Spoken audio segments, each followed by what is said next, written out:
بسم اللہ الرحمن الرحیم۔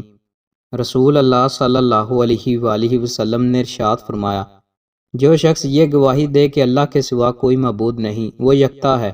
اس کا کوئی شریک نہیں، اور یہ کہ محمد صلی اللہ علیہ وآلہ وسلم اس کے بندے اور اس کے رسول ہیں،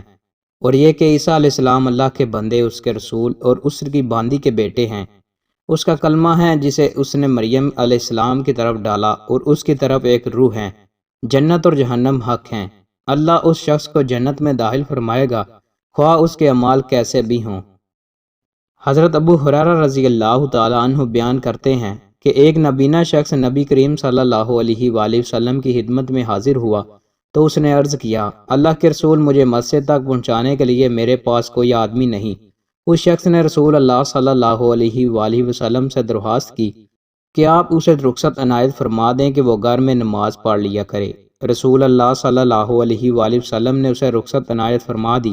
جب وہ واپس مڑا تو آپ نے اسے بلا کر پوچھا، کیا تم نماز کے لیے اذان سنتے ہو؟ اس نے عرض کیا، جی ہاں۔ رسول اللہ صلی اللہ علیہ وآلہ وسلم نے ارشاد فرمایا، تو پھر اسے قبول کرو، مسجد میں آؤ۔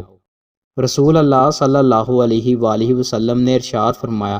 بے شک اللہ نے ماؤں کی نافرمانی کرنے، بیٹیوں کو زندہ درگور کرنے، بخل کرنے اور دست سوال دراز کرنے کو تم پر حرام قرار دیا ہے، اور فضول باتیں کرنے، لوگوں کے احوال جاننے کے لیے زیادہ سوال کرنے اور مال ضائع کرنے کو تمہارے متعلق ناپسند فرمایا ہے۔ رسول اللہ صلی اللہ علیہ وآلہ وسلم نے ارشاد فرمایا، 6 قسم کے لوگوں پر میں نے لعنت کی اور اللہ نے بھی ان پر لعنت کی، اور ہر نبی کی دعا قبول ہوتی ہے، اللہ کی کتاب میں اضافہ کرنے والا، اللہ کی تقدیر کو جھٹلانے والا، طاقت کے بل بوتے پر مسلط ہونے والا شخص، تاکہ وہ کسی ایسے شخص کو معزز بنائے جسے اللہ نے ذلیل بنایا ہو، اور کسی ایسے شخص کو ذلیل بنا دے جسے اللہ نے معزز بنایا ہو، اللہ کے حرم کی بے حرمتی کرنے والا، میری اولاد کی بے حرمتی کرنے والا، اور میری سنت کو ترک کرنے والا۔ دوستوں، مزید اچھی ویڈیوز کے لیے ہمارے چینل کو سبسکرائب لازمی کریں۔ بہت شکریہ۔